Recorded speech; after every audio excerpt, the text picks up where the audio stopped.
हाँ तो dear candidates, पिछले क्लास में हमने बॉक्स एक्स और फ्रैक्शन एक्स के प्रॉपर्टीज के बारे में स्टडी किया था और उन पे बेस्ड हमने एक एग्जांपल भी किए थे और दूसरे एग्जांपल आपको दिया था होमवर्क में करने के लिए ट्राई। ठीक है, तो प्रॉपर्टी पे बेस्ड जो भी क्वेश्चंस हमारे पूछे जाएंगे उनमें डिफरेंट डिफरेंट प्रॉपर्टीज जो आपको लिखवाए हैं 8 to 10 प्रॉपर्टीज, उतना ही प्रॉपर्टीज का यूज करके आप प्रोसीड कर सकते हैं। ठीक है, अब यहाँ पे देखें, हमने फर्स्ट एग्जाम्पल करवाया था। ठीक है, और उसके बाद ये हमारा सेकंड एग्जाम्पल है जो कि आपको होमवर्क में दिया था ट्राई करने के लिए, और जिन लोगों ने भी सॉल्व कर लिया होगा उनको बहुत बहुत बधाई। ठीक है, और जो लोग नहीं सॉल्व किए हैं वो यहाँ पे देख ले कैसे सॉल्व करते हैं। ठीक है, हमने इस पे हिंट भी एक दिया था, इस पे आप 2 केस बना लें। ठीक है ना, इस तरह के जब भी क्वेश्चन आए तो आपको 2 केस बनाने ही पड़ेंगे। ठीक है, क्योंकि इसको देख करके आपको ऐसा लग रहा होगा, ये हमारा जो पैटर्न जो दिख रहा है हमारा, ये इसको देख करके ऐसा लग रहा होगा कि ये प्रॉपर्टी हमारा यूज में आने वाला है। ठीक है ना, तो ये प्रॉपर्टी वास्तव में यूज में आने वाला है और इसका यूज कैसे करते हैं ये देखें। इसके हमारे पास 2 केस है, x बिलोंग्स टू इंटीजर जब होगा तो इसका वैल्यू कितना आएगा, 0 आएगा, और x does not belongs to integer होगा तो इसका वैल्यू -1 आएगा। और ये हमारा किसके इक्वल है क्वेश्चन में दिया हुआ है, ये देख लें, box X plus box of -x, ये किसके इक्वल आ रहा है हमारा, x² - 3x - 1 के इक्वल आ रहा है। यानी कि अगर हम केस 1 लेते हैं, यहां देखें केस 1 लिया हमने, x बिलोंग्स टू इंटीजर। ठीक है, अच्छा, अब सेकंड केस लिया हमने क्या, यहां देखिए केस 2 लेते हैं, x does not belongs to integer. ठीक है, तो ये वैल्यू हमारे किसके इक्वल आएगा, इंटीजर वाले केस में 0 के इक्वल आएगा। यानी कि ये वैल्यू इसके इक्वल है तो इसका वैल्यू हमारा इस वाले केस में कितना आएगा। यानी कि ओवरऑल ये कर रहा है स्टेटमेंट कि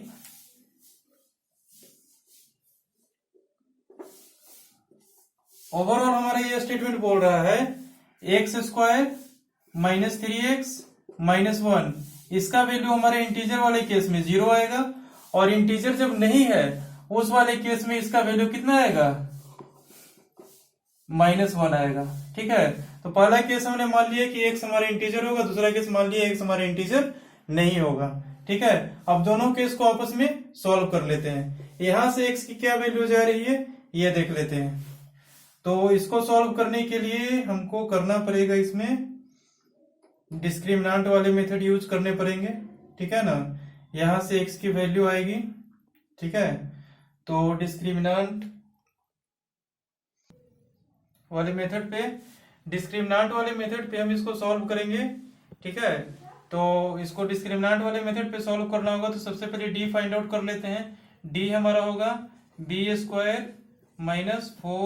4ac, इसका वैल्यू आएगा 3 3 9, 9 + 4 13, d आ गया हमारे पास 13, तो x का वैल्यू क्या आ जाएगा, -b, यानी कि -3 + 3 plus minus √d upon 2a, 2 × 1 that is equal to 2। यानी कि x के हमारे पास 2 वैल्यू जाएंगे यहां से, 3 + √13/2 and x is equal to 3 - √13/2। ये 2 वैल्यूज हमारे x के यहां से आ गए। ठीक है ना, तो अब यहाँ पे देखें, अब केस के साथ हमको इंटरसेक्शन लेना पड़ेगा। ठीक है, या फिर सिंपल सा देख ले कि केस हमारा क्या कह रहा है, केस 1 ये कह रहा है कि x हमारा इंटीजर होना चाहिए, लेकिन इसके अंदर भी इसको सॉल्व करने के बाद हमारे पास क्या आ रहा है, x के वैल्यू इंटीजर तो नहीं आएगा, इतना तो पक्का है, क्योंकि 13 का अगर अंडर रूट निकालेंगे तो ये पॉइंट में आएगा, इसके साथ ऐड करेंगे तो पॉइंट में आएगा, और 2 से डिवाइड करेंगे उसको तो भी पॉइंट में आएगा, तो ये भी पॉइंट में आएगा, ये भी पॉइंट में आएगा, यानी कि दोनों x का वैल्यू हमारे पास इंटीजर नहीं है। ठीक है, और हमारे केस क्या कर रहा है, x हमारा इंटीजर होना चाहिए। ठीक है, तो आंसर तो हमारे इंटीजर में नहीं आ रहा है, तो इसका मतलब हो जाएगा यहां से x belongs to 5, that means no solution. Okay, क्योंकि केस हमारा कह रहा है कि x हमारा इंटीजर होना चाहिए और आंसर हमारा क्या आ रहा है, डेसिमल में कुछ आ रहा है, यानी इंटीजर नहीं आ रहा है, तो यहां से हमारा x बिलोंग्स टू 5 आ जाएगा। अब केस सेकंड को सॉल्व करते हैं। ठीक है, केस सेकंड हमारा क्या कर रहा है, x हमारा इंटीजर नहीं होना चाहिए। ठीक है, लेकिन इसको सॉल्व करते हैं तब देखते हैं कितना आता है हमारे पास।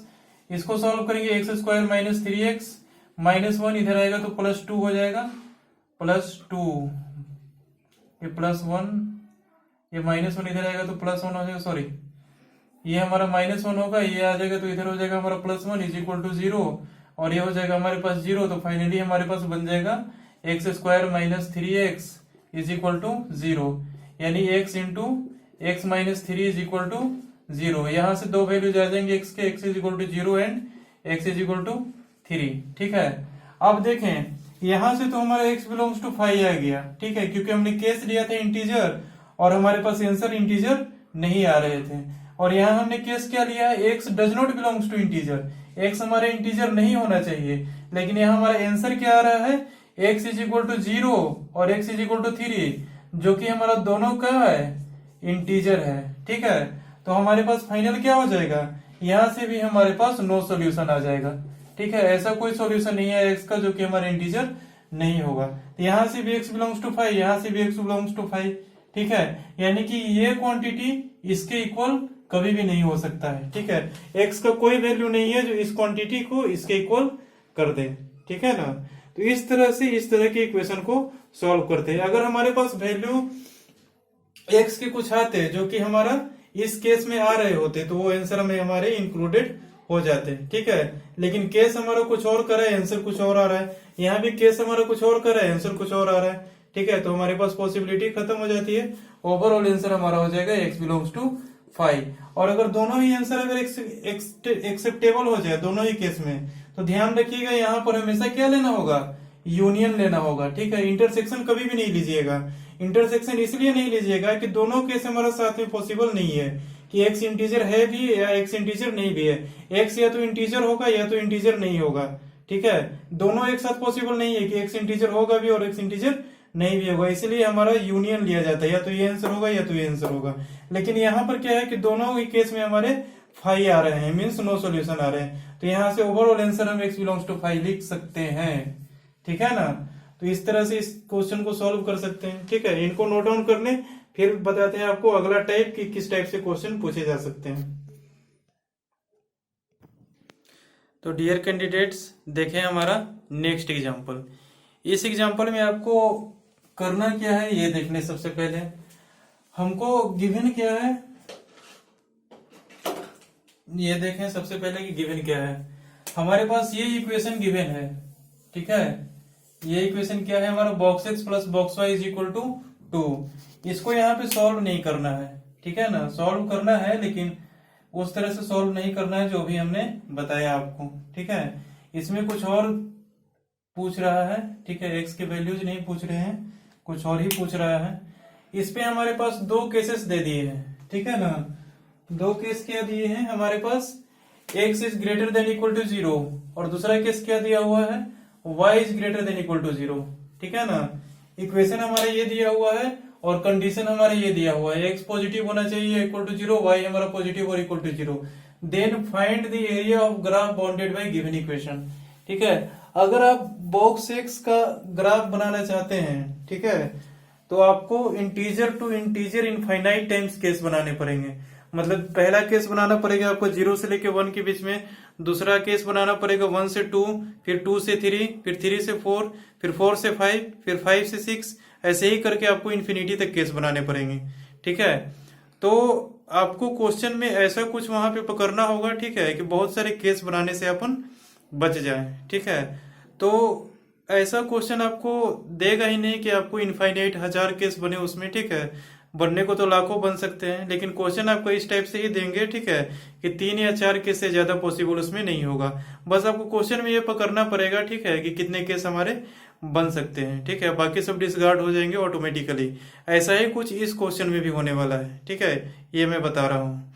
जैसा कि देखें, सबसे पहले कंडीशन को पकड़े कि x हमारा पॉजिटिव इक्वल टू 0, y हमारा पॉजिटिव इक्वल टू 0, दोनों हमारे 0 या 0 से बड़ा है, तो हमको केस कहां से बनाने पड़ेंगे, जी नंबर लाइन हमारा तो निगेटिव पॉजिटिव और 0 ही होता है, और x और y दोनों हमारे ग्रेटर देन इक्वल टू 0 है, तो हमारे 0 से राइट साइड में जो भी इंटीजर्स हैं उन पे हमको केस बनाने पड़ेंगे।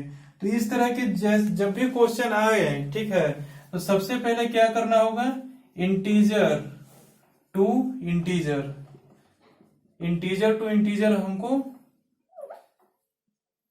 केस बनाना पड़ेगा। ठीक है, ऐसा क्वेश्चन जब भी आपको आए, ठीक है ना, तो आप इंटीजर से इंटीजर पहले केस बना ले, इंटीजर टू इंटीजर, और इस पे ट्रिपल स्टार लगा ले, बहुत ही इंपॉर्टेंट क्वेश्चन है। ठीक है ना। और देखें यहाँ पे सबसे पहला केस हमारा क्या बनेगा, एक्स पे पहले ले लेते हैं, एक्स बिलोंग्स टू, पहला ले लेते हैं हम केस 0 से लेके 1 ओपन तक। ठीक है, दूसरा केस हम ले लेते हैं एक्स बिलोंग्स टू 1 से लेकर के 2 तक। तीसरा केस ले लेते हैं हम एक्स बिलोंग्स टू 2 से लेकर के 3 तक। चौथा केस हम ले लेते हैं एक्स बिलोंग्स टू 3 से लेकर के 4 तक। ओके, और पांचवा केस हम ले लेते हैं एक्स बिलोंग्स टू 4 से लेकर के 5 तक। ठीक है, ये 5 केस हमारे बोर्ड पे आ रहे हैं, तो 5 केस लेकर के हम चेक कर लेते हैं। इनमें कुछ ना कुछ पैटर्न पकड़ा जाएगा या फिर कुछ ना कुछ सीक्वेंस पकड़ा जाएंगे। ठीक है, उससे हम सॉल्व कर सकते हैं। ठीक है, अब देखें यहाँ पे इसको कैसे सॉल्व करते हैं। तो हमारे पास पहला केस देखें। ठीक है, हमने इंटीजर टू इंटीजर कितने केस बनाए, 5 केस बनाए। बनने के लिए तो ऐसे सोन बहुत सारे बन सकते हैं, लेकिन हमने अभी फिलहाल 5 ही केस बनाए हैं। ठीक है, तो 5 केस में पहला केस हमारा है एक्स बिलोंग्स टू 0 से लेकर के 1 तक के बीच में। ठीक है, अगर हमारा एक्स 0 से लेकर के 1 तक के बीच में है, ठीक है, तो अब इस इक्वेशन पे ध्यान दें, box X plus box Y is equal to 2, इस पे कंसंट्रेट करें आप। ठीक है ना, आपको कंसंट्रेट किस पे करना है, इस पे।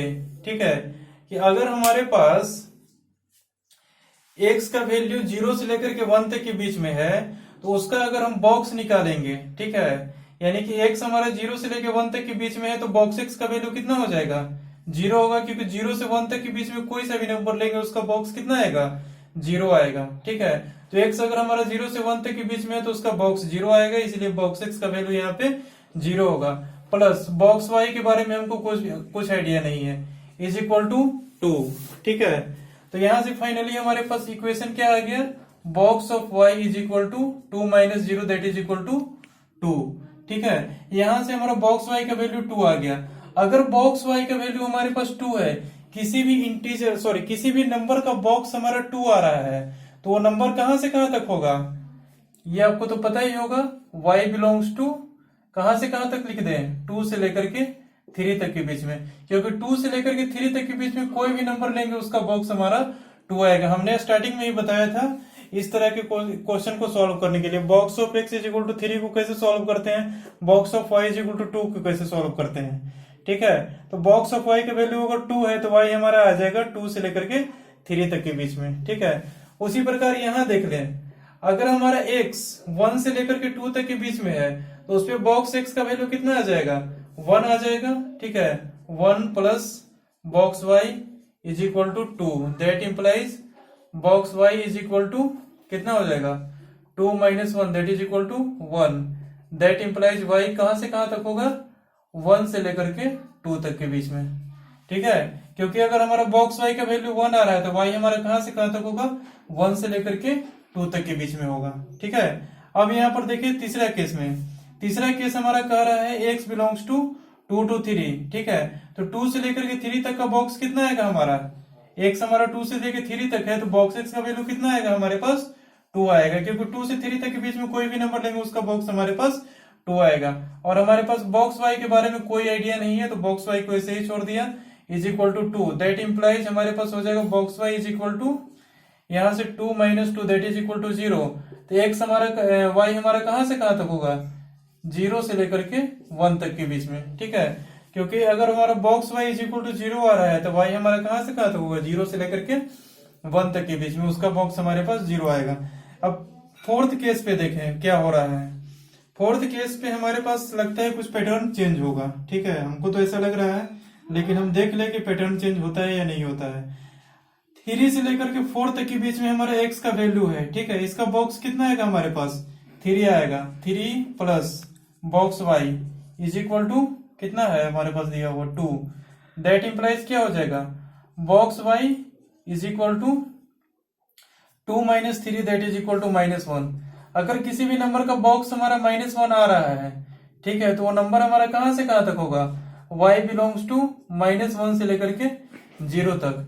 अब इस केस में अगर आप ध्यान दें केस नंबर 4 में, ठीक है ना, तो केस नंबर 4 में हमारा जो y के जो वैल्यूज आ रहे हैं इस पे थोड़ा कंसंट्रेट करें तो ये हमारा -1 पे क्लोज है और 0 पे ओपन है, यानी कि 0 के लेफ्ट वाले सारे वैल्यूज y के आ रहे हैं, ठीक है। तो यहां से हम जब स्टार्ट करेंगे, ठीक है, तो y का वैल्यू इस केस में हमारे पास निगेटिव आ रहे हैं, ठीक है, यानी कि y क्या है हमारा लेस देन इक्वल टू 0 आ रहा है।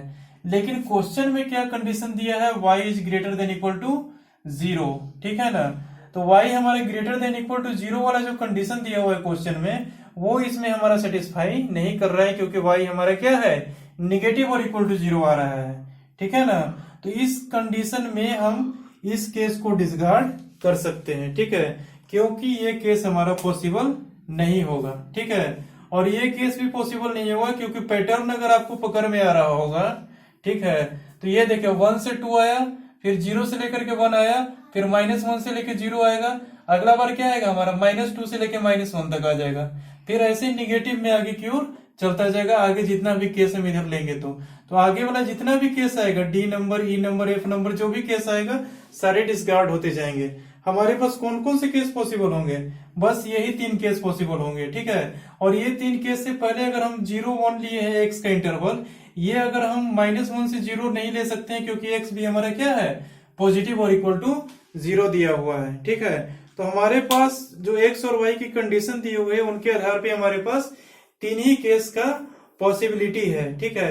और इन 3 ही केस पे हमको ग्राफ प्लॉटिंग करना है, ठीक है। इतनी बात तो समझ में आ गई। अब हमारे पास वैल्यूज आ गए एक्स के अलग अलग इंटरवल्स और वाई के अलग अलग इंटरवल्स। उन इंटरवल्स का यूज करके हम ग्राफ को प्लॉट कर देते हैं। देखें कैसे ग्राफ को प्लॉट करते हैं।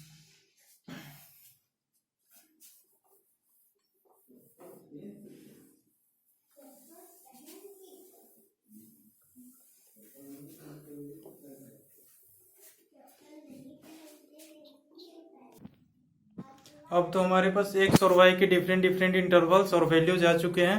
अब इनका हमको ग्राफ प्लॉट करना है। तो देखें कैसे ग्राफ को प्लॉट करते हैं। हमारे पास 3 केस बने थे, उन 3 केस का इस्तेमाल करके हमने एक्स का इंटरवल और वाई का इंटरवल को लिख लिया। अब इन्हीं इंटरवल का यूज करके हमको ग्राफ को प्लॉट कर देना है, ठीक है। आपको अगर याद हो कोऑर्डिनेट सिस्टम, तो ये है हमारा वाई एक्सिस और ये है हमारा एक्स एक्सिस, और इधर जाएगा हमारा निगेटिव वाई, ठीक है, और इधर जाएगा हमारे निगेटिव एक्स, जिससे हमको कुछ लेना देना नहीं है क्योंकि दोनों ही हमारे पॉजिटिव आ रहे हैं यहाँ पे, ठीक है। तो यहाँ पे सिंपल इंटरवल को देखें, ठीक है। अगर एक्स हमारा 0 से लेकर 1 तक के बीच में है तो वाई हमारा कहां से कहां तक है 2 से लेकर के 3 तक के बीच में है। यानी एक्स हमारा अगर 0 से लेकर 1 तक है तो वाई हमारा 2 से लेकर के 3 तक है, ठीक है। तो वाई को हम 2 से लेकर के 3 तक ऐसे बना देते हैं, ठीक है ना, और एक्स को हम बना देते हैं 0 से लेकर के 1 तक ऐसे बना देते हैं, ठीक है।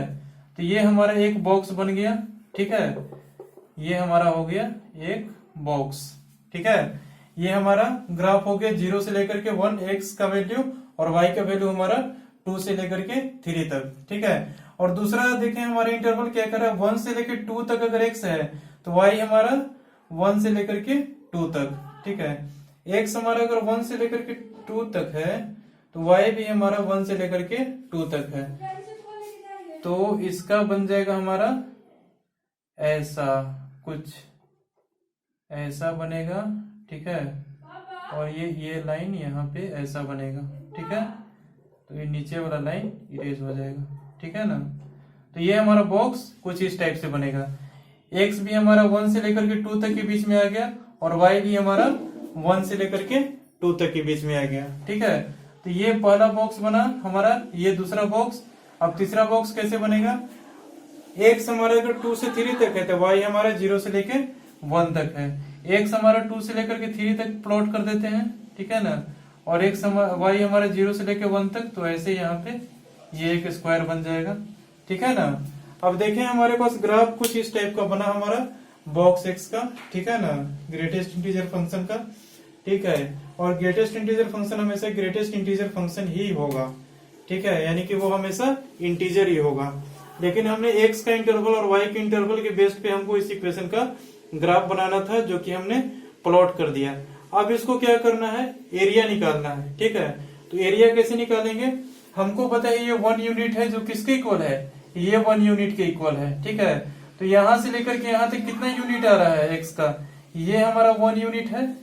ठीक है, आपको दिख रहा होगा क्लियरली, 0 से लेकर के 1 तक हमारा 1 यूनिट, और ये हमारा 1 यूनिट है 2 से लेकर के 3 तक। ठीक है ना, तो ये हमारा 1 यूनिट का स्क्वायर हो गया, तो इसका एरिया कितना हो जाएगा, 1 स्क्वायर यूनिट। ठीक है, अब इसका एरिया भी उसी प्रकार क्या हो जाएगा, यहां से लेकर के यहां तक 1 यूनिट, यहां से लेकर के यहां तक 1 यूनिट, तो ये 1 यूनिट का स्क्वायर हो गया, तो ये इसका भी एरिया हो जाएगा 1 स्क्वायर यूनिट, और उसी प्रकार इसका भी एरिया हो जाएगा 1 स्क्वायर यूनिट, क्योंकि यहाँ पे भी हमारा 1 × 1 का स्क्वायर बन रहा है। ठीक है, तो इसका भी हमारा एरिया क्या हो जाएगा, 1 स्क्वायर यूनिट। ओके, तब देखिए इसका भी एरिया 1 स्क्वायर यूनिट, इसका भी एरिया 1 स्क्वायर यूनिट, इसका भी एरिया 1 स्क्वायर यूनिट, तो तीनों को ऐड करेंगे तो टोटल एरिया कितना हो जाएगा, 3 स्क्वायर यूनिट। ठीक है, ये हमारे पास एरिया ऑफ ग्राफ। ठीक है, यही तो हमको क्वेश्चन में पूछा था, एरिया ऑफ ग्राफ कितना होता है, 3 स्क्वायर यूनिट। ठीक है ना, तो इस तरह का क्वेश्चन आपको जब भी पूछा जाए, ठीक है ना, तो आप लोग इंटीजर से इंटीजर केस बना लें। ठीक है, और इंटीजर से इंटीजर केस बनाने के बाद आप लोग देख लें, क्लियरली विजुअलाइज हो जाए, क्योंकि जब ग्राफ प्लॉट हो गया तो ग्राफ से आपको टोटल इंफॉर्मेशन आप लोग ले सकते हैं कि कहां से क्या बिहेवियर चेंज हो रहा है। ठीक है ना, तो इस टाइप के क्वेश्चन है तो आप इस टाइप से इंटीजर केस बना के आप लोग सॉल्व कर सकते हो। और ये एरिया ऑफ ग्राफ हमारा हो गया 3 स्क्वायर यूनिट। ओके, चले तो डियर कैंडिडेट्स, देखिए अब हमारा नेक्स्ट एग्जांपल।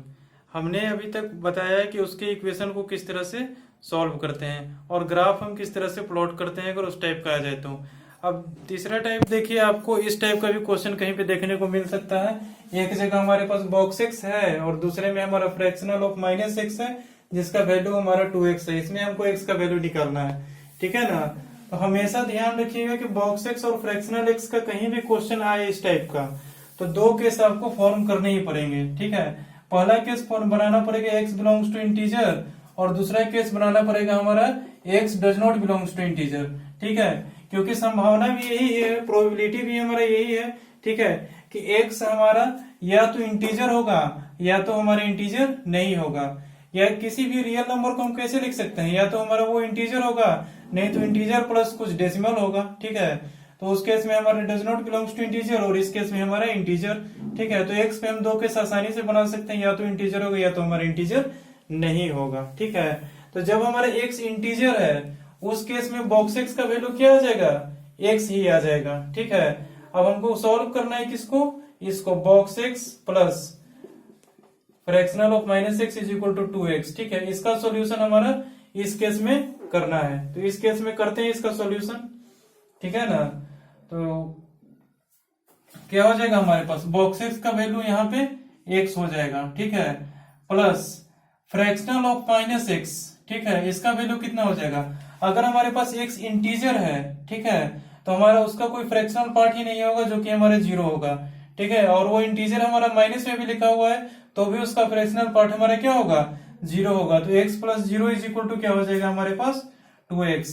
दैट इंप्लाइज हो जाएगा x इज इक्वल टू 0। ठीक है, तो जब हमारा x इंटीजर है उस केस में x का क्या वैल्यू आ गया, 0 आ गया। ठीक है, तो पहला केस तो हमारा 2 स्टेप में सॉल्व हो गया, x इज इक्वल टू 0। ठीक है, तो इसको हम साइड में कहीं कॉर्नर भी लिख देते हैं क्योंकि दूसरा वाला केस हमारा बहुत ही लंबा जाने वाला है। ठीक है, तो आपको तो समझ में आ गया कि x अगर हमारा इंटीजर होगा तो उस केस में हमारा x का वैल्यू क्या आ रहा है, 0 आ रहा है। ठीक है ना, तो इसको हम सेपरेट करके अलग लिख लेते हैं, इसको सेपरेट कर देते हैं। ठीक है ना, x बिलोंग्स टू इंटीजर, इस वाले केस में हमारा x का क्या वैल्यू आ रहा है, 0 आ रहा है। ठीक है, और इसको हमने प्रिजर्व करके थोड़ी देर के लिए रख लिया। ठीक है, इसको हमने प्रिजर्व करके थोड़ी देर के लिए रख लिया कि हमारा पहला केस में x की वैल्यू 0 आ रहा है। और हम दूसरा केस जब हम बनाते हैं, केस सेकेंड, ठीक है, ये हमारा थोड़ा कुछ लंबा चौड़ा जाने वाला है। ठीक है ना, तो देख ले कितना लंबा जाने वाला है। केस सेकंड अगर हम बनाते हैं तो केस सेकंड हमारा क्या कहता है, x does not belongs to integer. अगर हमारा x इंटीजर नहीं है, ठीक है, उस केस में आप क्या करें, x को लिख दें i plus F. Okay, i plus F क्यों लिखा, क्योंकि अगर हमारा कोई भी x दिया हुआ है तो उसका कुछ ना कुछ इंटीग्रल पार्ट होगा जो कि हमारा ग्रेटेस्ट इंटीजर में आता है, और कुछ ना कुछ हमारा उसका फ्रैक्शनल पार्ट होगा, ठीक है। इसीलिए हम x को क्या लिख दिए हैं, i प्लस एफ, ठीक है। अच्छा, अब x को i प्लस एफ लिखने के बाद अब इस इक्वेशन को देखा जाए तो इस इक्वेशन से आगे की ओर प्रोसीड करते हैं। इसके अंदर बॉक्स में क्या हो जाएगा, i प्लस एफ, यहां पर क्या हो जाएगा प्लस, अंदर में माइनस i माइनस एफ, ऐसा हो जाएगा, ठीक है, फ्रैक्शनल ऑफ माइनस एक्स में। या फिर इसका ऐसा भी लिख सकते हैं, फ्रैक्शनल ऑफ माइनस एक्स जो दिया हुआ है हमारा, ये किसके इक्वल है, आपने ये प्रॉपर्टी तो पढ़ा होगा, ठीक है, ये fractional of X plus fractional of minus X, इसका वैल्यू 1 होता है, कब, जब हमारा x does not belongs to integer. x हमारा अगर इंटीजर नहीं होगा तो इन दोनों का एडिशन कितना होता है, 1 होता है। तो यहां से हम फ्रैक्शनल ऑफ माइनस एक्स का वैल्यू क्या लिख सकते हैं, 1 minus fractional of X, that implies यहां से क्या आ जाएगा हमारा, fractional of minus X is equal to 1 minus fractional of X, इस टाइप से आ जाएगा हमारे पास। तो यानी कि हम फ्रैक्शनल एक्स जो यहाँ पे लिखा हुआ है इसको तो हमने i प्लस एफ लिख दिया है, ये बॉक्स एक्स को, और ये जो हमारा माइनस में फ्रैक्शनल माइनस में एक्स है उसका फ्रैक्शनल लिखा हुआ है, मीन्स की plus of fractional of minus x लिखा हुआ है, उसके जगह पे हम क्या लिख देंगे, फ्रैक्शनल ऑफ माइनस एक्स के जगह पे 1 माइनस फ्रैक्शनल ऑफ एक्स, ठीक है, क्योंकि हमारा x does not belongs to integer आ रहा है, ठीक है ना। तो x does not belongs to integer के केस में ये हमारा पॉसिबिलिटी है, ठीक है। तो इसके जगह पे हम क्या लिख देते हैं, 1 माइनस फ्रैक्शनल ऑफ x, ठीक है, इसको इरेज कर देते हैं और इसके जगह पे हम लिख देते हैं 1 minus fractional of x, that is equal to 2, और ये x पे तो कुछ इफेक्ट पड़ेगा ही नहीं। अब इसको तो हमने i प्लस एफ लिख दिया, अब इसको एक्सपेंड करते हैं, ठीक है, क्योंकि इंटीजर को हम बाहर आसानी से ले सकते हैं, ठीक है ना, बॉक्स के अंदर हो या फिर बॉक्स के बाहर हो, इंटीजर हमारा बाहर आ सकता है, ठीक है ना। क्योंकि अगर हमने x को इंटीजर प्लस फ्रैक्शनल पार्ट लिखा है, ठीक है, तो बॉक्स से हम ऐसा लिख सकते हैं, बॉक्स ऑफ एफ प्लस आई, ठीक है, plus 1 minus fractional of x, ठीक है, x हमारा इंटीजर नहीं है तो उस समय हमारा फ्रैक्शनल पार्ट कुछ ना कुछ होगा, ठीक है। तो इसको भी हम लिख देते हैं इंटीजर प्लस एफ, ऐसा लिख देते हैं x को, इज इक्वल टू 2x, ठीक है। इसमें से तो इंटीजर बाहर आ गया, ठीक है। अब यहां देखिए, box of F plus I plus 1 minus I minus F, I तो बाहर ले लिया और एफ को हमने अंदर में रख दिया, ठीक है, एफ को हमने अंदर में ही छोड़ दिया, क्योंकि इंटीजर को इसमें से भी बाहर ले सकते हैं, क्योंकि फ्रैक्शनल पार्ट, कोई भी चीज का फ्रैक्शनल पार्ट अगर है और उसमें कुछ इंटीजर ऐड हो रहा है तो उस इंटीजर का हमारे पास कोई रोल नहीं होता है, ठीक है। अभी तक कितने क्वेश्चन किए होते ये तो पता चल ही गया होगा, ठीक है, कि हम इंटीजर को फ्रैक्शनल से भी बाहर ले सकते हैं और ग्रेटेस्ट इंटीजर से भी बाहर ले सकते हैं। तो हमने इंटीजर को बाहर ले लिया, इज इक्वल टू हो गया हमारे पास 2x। अब देखें यहाँ पे कोई भी फ्रैक्शनल पार्ट हमारा है जिसका वैल्यू क्या कहां से कहां तक होता है। अब देखें यहाँ पे एक और चीज है, फ्रैक्शनल वैल्यू ऑफ x, ये कहां से कहां के बीच में होता है, क्लोज इंटरवल 0 से लेकर के 1 तक के बीच में आता है फ्रैक्शनल पार्ट का वैल्यू, ठीक है। और x को हमने इंटीजर प्लस फ्रैक्शनल पार्ट लिखा है ऑलरेडी, ठीक है।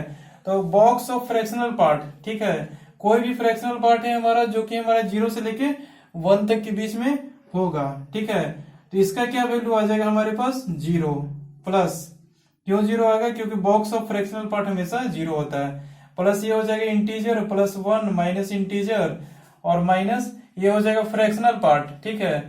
किसी भी चीज का फ्रैक्शनल पार्ट कितना होता है, ये तो बाहर ही आ जाएगा, ठीक है, क्योंकि ये ऑलरेडी फ्रैक्शनल पार्ट है, ठीक है, तो ये हमारा बाहर आ सकता है कर्ली ब्रैकेट से, क्योंकि इसको हमको फिर डिनोट करने की आवश्यकता नहीं है, क्योंकि अंदर में क्या है, एफ ही है, एफ को आराम से बाहर हमने ले लिया, इज इक्वल टू हो गया हमारे पास 2x।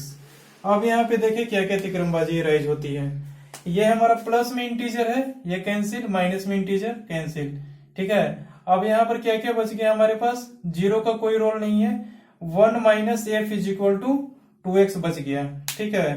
अब देखें 1 minus F is equal to 2x बच गया, और x को हमको क्या लिखना था, i प्लस एफ, ठीक है, तो यहां पर भी हम i प्लस एफ लिख देते हैं x को, ठीक है, यहां पर भी हम i प्लस एफ लिख दिया, ठीक है, बॉक्स के अंदर तो नहीं है, यहां पर हो जाएगा 2i प्लस, ये हो जाएगा हमारे पास 2f, ऐसा लिख सकते हैं 2i प्लस 2f, ठीक है। अच्छा, क्योंकि हम x को i प्लस एफ लिखेंगे, 2 से मल्टीप्लाई करेंगे तो 2i प्लस 2f हो जाएगा, ठीक है। अब देखिए सेपरेट करते हैं, सेपरेट करने के बाद हमारे पास क्या रिजल्ट आता है, 2i plus 2f plus f minus 1 is equal to 0, तो यहां से आ जाएगा ये 3f, ये आ जाएगा हमारे पास 2i plus 3f minus 1 is equal to 0, ठीक है।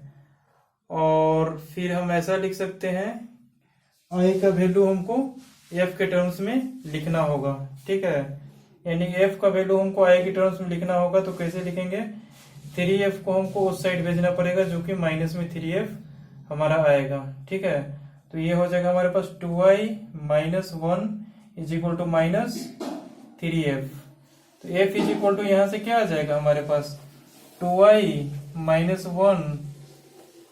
माइनस वन डिवाइडेड बाई -3, ठीक है, ये हमारा आ जाएगा फ्रैक्शनल पार्ट का वैल्यू, ठीक है। देखें तो हमारा एक जगह पे यहाँ पे थोड़ा मिस्टेक हो गया, ठीक है, यहाँ पे देखें, इसलिए यहाँ पे हमारा आंसर उस टाइप से नहीं आ रहा है, यहाँ पे थोड़ा अटपटा सा चीज आ जा रहा है, ठीक है। यहाँ पे देखें हमने फ्रैक्शनल पार्ट के अंदर लिखा है इंटीजर प्लस फ्रैक्शनल पार्ट, तो फ्रैक्शनल ऑफ इंटीजर, इंटीजर का फ्रैक्शनल पार्ट हमारा क्या होता है, 0 होता है, लेकिन हमने इससे बाहर निकल के क्या लिख दिया है, इंटीजर लिख दिया है, इसलिए यहाँ पर ये हमारा मिस्टेक हो गया, यहाँ पे क्या होना चाहिए था, 0 होना चाहिए था, क्योंकि कोई भी इंटीजर होगा उसका फ्रैक्शनल पार्ट कितना होगा, 0 होगा, ठीक है। तो यहां से देख लें, यहां से मैं इरेज कर रहा हूं, ठीक है।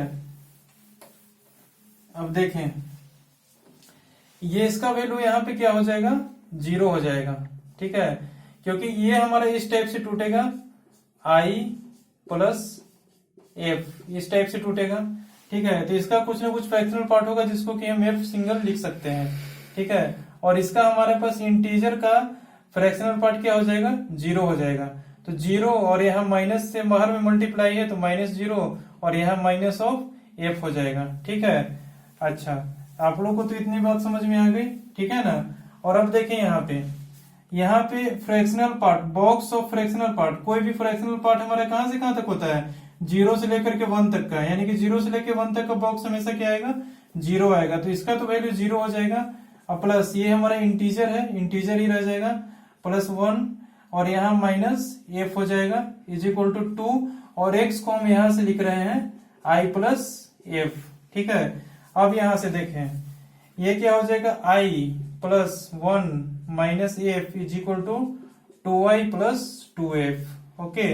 अब ये हमारा f इधर साइड जाएगा और i इधर साइड जाएगा, तो हमारे पास क्या आ जाएगा, 2i minus i minus 1 plus f plus 2f is equal to 0, ऐसा हम लिख सकते हैं। तो ये हमारा बन जाएगा i, ये बन जाएगा हमारा -1 और ये बन जाएगा हमारा 3f इज इक्वल टू 0, ठीक है। सिंपल इक्वेशन है, मैं सॉल्व कर रहा हूं, ठीक है, आप लोगों को समझ में भी आ रहा होगा। अब यहां देखें, यहां से हम ऐसा लिख सकते हैं i plus 3f is equal to 1, ठीक है, और यहां से अगर हम f का वैल्यू निकालें तो वो हमारा क्या आ जाता है, 1 माइनस i डिवाइडेड बाई 3, ये आता है हमारा एफ का वैल्यू। ठीक है, अच्छा अब देखिए हमारे पास एफ का तो वैल्यू आ गया 1 माइनस आई अपॉन 3। हमको ये भी पता नहीं है कि आई क्या है और एफ क्या है। ठीक है, लेकिन एफ का हमको रेंज पता है। क्या रेंज पता है, ये देख लें। फ्रैक्शनल पार्ट का हमको ये रेंज पता है, ये लिमिटेशन 0 से लेके 1 तक के बीच में ये हमेशा रहेगा। ठीक है, तो यहाँ जो फ्रैक्शनल पार्ट की वैल्यू आई है, ठीक है, यहाँ बॉटम मोस्ट पे देखें, यहाँ जो हमारे पास फ्रैक्शनल पार्ट की जो वैल्यू आई है, इसको हम कहां से कहां तक शिफ्ट कर देते हैं, 0 से लेके 1 तक के बीच में। तो शिफ्ट करते हैं 0 से लेकर के 1 माइनस आई अपॉन 3, ये है एफ का वैल्यू जो कि हमारे 0 से लेकर के 1 तक के बीच में होगा। ठीक है, इसको आप सॉल्व कीजिए अलग अलग और इंटरसेक्शन लीजिए। ठीक है ना, तो सॉल्व कीजिएगा अलग अलग तो क्या आ जाएगा आपका, ये देख ले, यहां से आ जाएगा हमारा i बिलोंग्स टू -2 से लेकर के 1 तक। मैं सॉल्व करूंगा तो अभी टाइम कंज्यूमिंग होगा, आप लोग आंसर देख लें। i बिलोंग्स टू -2 से 1 तक इसको सॉल्व करने पे आएगा। वही है, क्रिटिकल पॉइंट प्लॉट करना है, वेवी कर्व लेना है और दोनों इनइक्वालिटी का इंटरसेक्शन लेना है। वहां से आंसर क्या आ जाएगा, i बिलोंग्स टू -2 से लेकर के 1 तक आ जाएगा। ठीक है ना, अच्छा अब देखें हमारे पास आई तो हमारा -2 से लेकर हमारा 1 तक है। ठीक है ना, अब -2 से लेकर के 1 तक के बीच में इंटीजर क्या क्या आ सकते हैं ये देखना होगा। ठीक है, तो हम नंबर लाइन पे अगर -2 से 1 का इंटरवल लेते हैं जिसमें -2 भी नहीं है 1 भी इंक्लूडेड नहीं है, तो हमारे पास क्या क्या इंटीजर आ जाएंगे -2 से लेकर 1 तक। -2 के बाद आ जाएगा हमारा -1 और एक 0, उसके बाद हमारे पास 1 आता है, उसके बाद हमारा -2 आता है, जिसमें हमारा -2 और -1 दोनों ही इंक्लूडेड नहीं है। तो इंटीजर कौन कौन सा हो जाएगा इसके बीच में, -1 और 0। ठीक है, अब यहाँ देखें x is equal to I plus F हमने लिखा है। ठीक है ना, और देखें f इज इक्वल टू हमने क्या लिखा है, 1 माइनस आई बाई 3 लिखा है। ठीक है ना, तो हम अलग अलग इंटीजर पे हम f का वैल्यू निकाल लेते हैं। ठीक है, तो इंटीजर का हमारे पास दो वैल्यू आया, पहला -1 और दूसरा 0। ठीक है, तो पहले हम इंटीजर का value f is equal to 1 minus i by 3 जो दिया हुआ है, इसमें सबसे पहले इंटीजर का वैल्यू हम -1 रखेंगे, तो f इज इक्वल टू क्या आ जाएगा हमारे पास 1 plus 1/3 that is equal to हो जाएगा 2/3। ठीक है, फ्रैक्शनल पार्ट हो जाएगा हमारा 2/3। ठीक है, तो इस केस में हमारा x कितना आ जाएगा, इंटीजर प्लस फ्रैक्शनल पार्ट। ठीक है, इसका कैलकुलेट करके लिख लीजिए i प्लस एफ। ठीक है, यहां से क्या हो जाएगा x is equal to I plus f, integer हमने लिया है -1 और फ्रैक्शनल पार्ट इसके अकॉर्डिंग आ गया 2/3, इन दोनों को ऐड करके लिख दीजिए वहां पे। ठीक है, कितना आ रहा है। ठीक है ना, अब दूसरा में लेते हैं, हमारा इंटीजर क्या है 0, तो 0 लेकर के देखते हैं तो क्या आता है, when i is equal to 0 का केस है ये। ठीक है, ये हमारा i इज इक्वल टू -1 का केस है। जब हमारा इंटीजर -1 होगा, यहाँ दो पॉसिबिलिटीज आ रही है इंटीजर के -1 और 0, तो जब हमारा इंटीजर -1 होगा तो x का वैल्यू क्या होगा, और इंटीजर 0 होगा तो हमारा x का वैल्यू क्या होगा। तो इंटीजर 0 होगा तो f का वैल्यू क्या होगा, सबसे पहले ये निकालें, तो 1 minus 0/3 that is equal to 1/3। f का वैल्यू हमारे पास 1/3 आ गया। ठीक है, तो x का वैल्यू हमारे पास क्या आ जाएगा, i प्लस एफ। ठीक है, i हमारा है 0 प्लस f है हमारा 1/3, तो 0 plus 1/3 that is equal to 1/3, तो x हमारा आ जाएगा यहाँ से 1/3।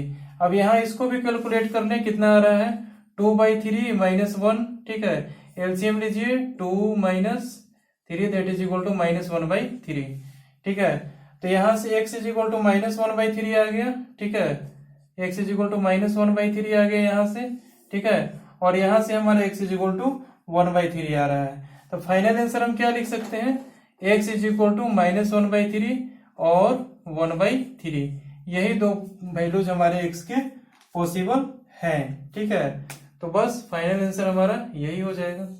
ठीक है ना, फिर से एक बार ध्यान देके समझ ले। ठीक है, हमने कैसे प्रोसीड किया।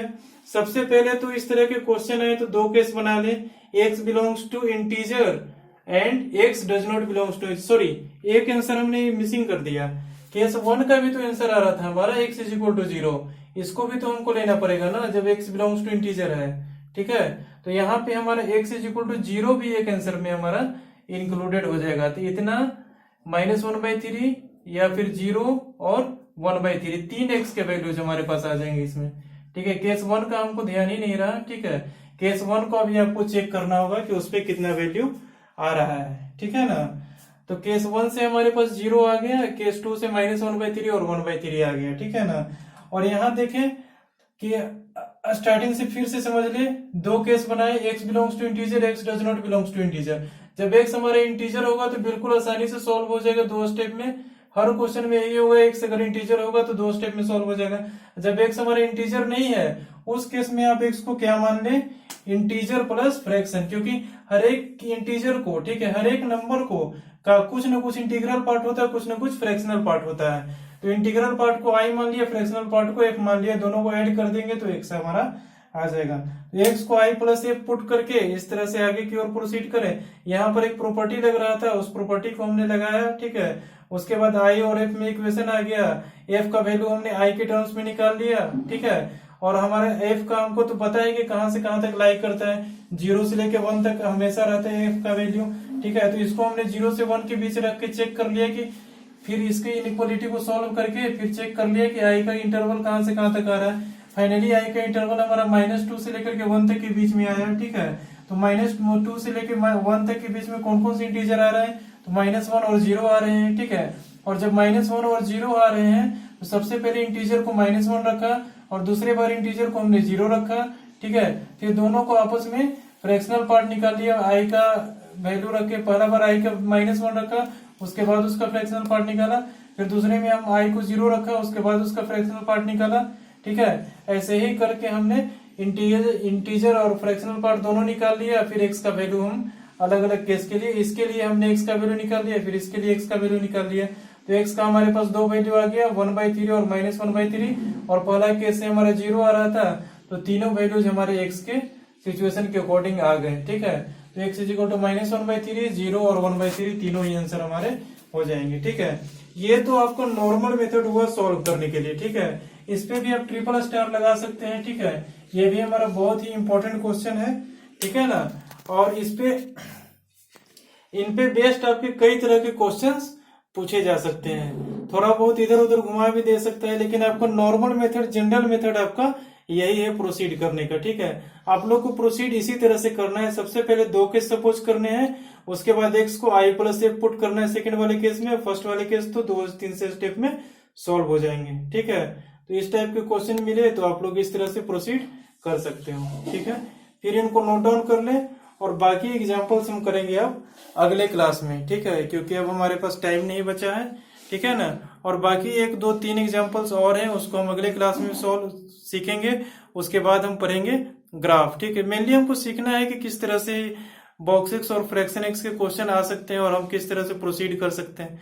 ठीक है ना, फिर तो अगर आपका कितने भी क्वेश्चन आ जाएंगे प्रैक्टिस में, ठीक है, तो वो सब आप बना सकते हो। ठीक है, आप लोग अपने कोचिंग का स्टडी मटेरियल में देखिएगा, उसमें भी बॉक्स का, फ्रैक्शन का बहुत सारे क्वेश्चंस रहेंगे, उनको आप सॉल्व कीजिएगा। और हमने जो अप्रोच बताया है, ठीक है, उसी अप्रोच से सॉल्व कीजिएगा, आपका इजीली सॉल्व होता जाएगा सारा। ठीक है, फिर धीरे धीरे आपकी स्पीड मेकअप हो जाएगी। ठीक है ना, तो हमने जितने भी टाइप करवाए हैं, ठीक है, इन पर कंसंट्रेट करें, इनको 2 से 3 बार कोशिश करें बनाने का। ठीक है, स्टार्टिंग में प्रॉब्लम होगा, फिर धीरे धीरे आपकी प्रैक्टिस बन जाएगी। ठीक है ना, तो इनको नोट डाउन कर लें, फिर अगले क्लास में पढ़ेंगे, करेंगे और नेक्स्ट टाइप के एग्जाम्पल्स। ठीक है, थैंक यू।